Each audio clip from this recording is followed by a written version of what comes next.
나는 다윗을 흠모하고 그의 일생을 동경해 왔다. 그의 삶을 살고 싶었던 것이다. 하지만 그것이 얼마나 이기적인 생각이었는지 깨닫기 시작하였다. 그의 위대한 인생을 담고 싶었고 위협을 부러워했지만 그가 겪었던 사건 모두는 아니라는 것이다. 10여 년의 쓰라린 도피 생활, 죄로 인하여 받은 하나님의 징계, 일평생 이어진 아픔의 긴 자국은 내가 겪고 싶지 않은 것이다. 이것이 나쁜 일이겠는가? 자라나는 청소년, 젊은 세대 그리고 왕성한 의욕으로 무장한 장년, 노년들도 나와 같은 비겁한 유혹 속을 헤매고 있을지 모르겠다. 우리가 살고 싶은 다윗의 삶은 우리 스스로가 선별한 다윗의 삶인 것을 부인할 수 없다. 물론 다윗과 같은 실수, 다윗과 같은 죄로 인한 징벌이나 의를 위한 핍박을 다 체험하라는 말은 아니다.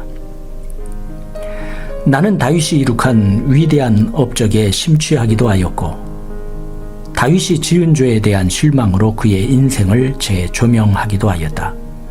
하지만 이제는 그 가운데에서도 믿음의 지팡이를 짚고 일어서다 쓰러지고 다시 일어서다 주저앉으면서도 하나님을 부르는 그의 여정에 머리를 조아릴 수밖에 없었다.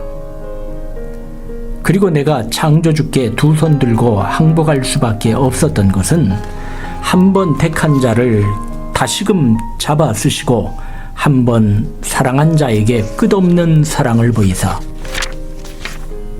그 뜻을 이루어 가시는 하나님의 인내였다.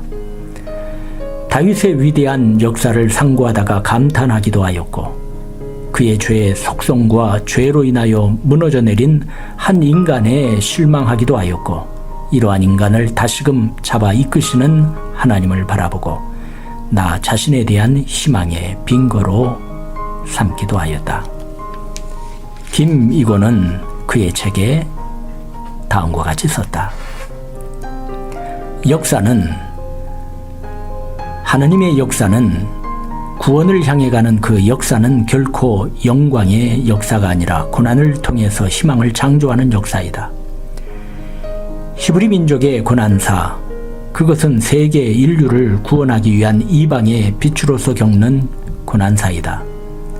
오늘 우리도 이 역사 속으로 부름을 받았고 이방의 빛으로서 부름을 받았다.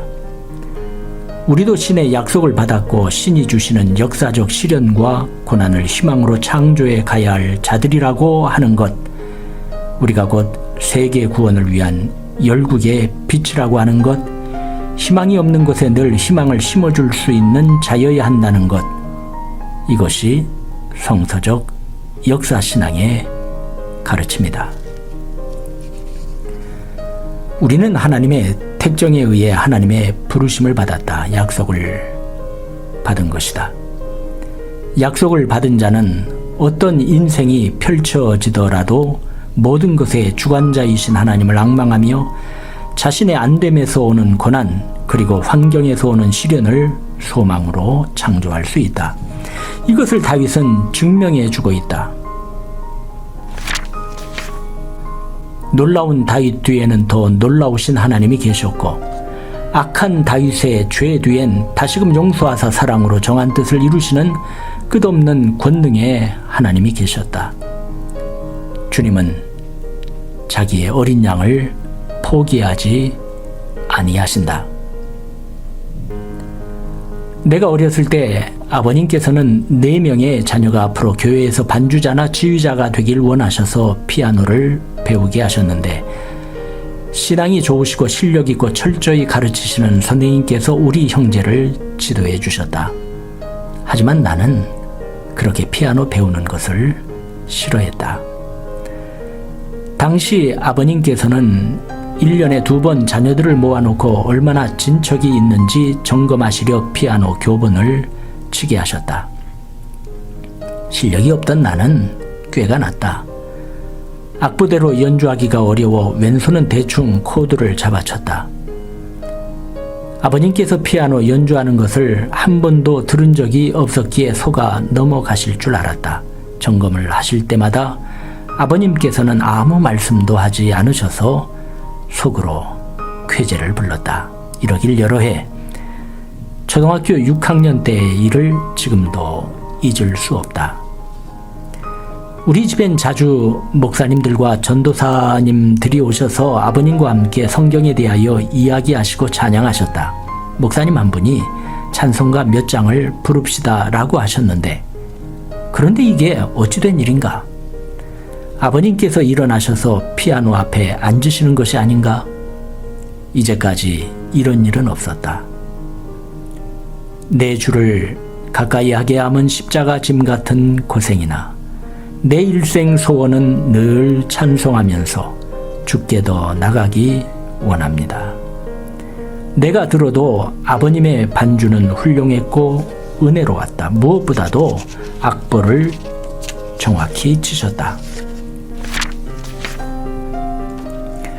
그 이후로 아버님께서는 우리 형제들의 피아노 실력 점검을 하지 않으셨다. 아버님을 여러 해 속인 나는 머리를 들 수가 없었다.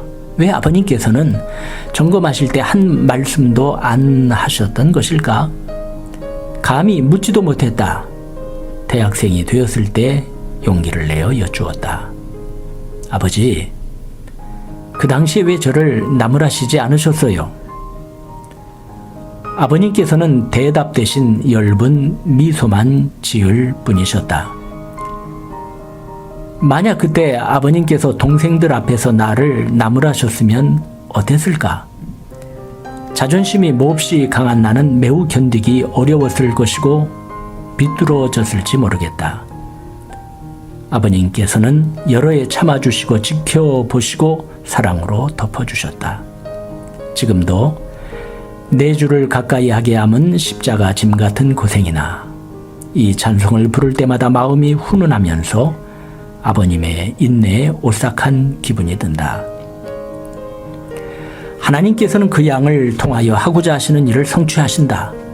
사랑의 인내가 충만하신 하나님께서는 기르시는 양을 통하여 말씀하시려는 것을 이루신다.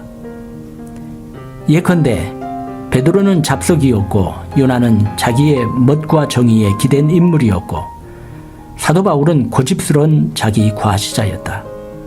하나님께서는 이해할 수 없는 방법으로 그들을 부르셨고 좌충우돌적 성품들을 다듬으셨다. 깎으셨다. 그래서 잡석을 반석으로 만드셨고 제못에 사는 자를 구약 최초의 이방인 선교사로 삼으셨고 고집스러운 자기 과시자의 질그릇을 깨뜨리사 이방인의 사도로 삼으셨다.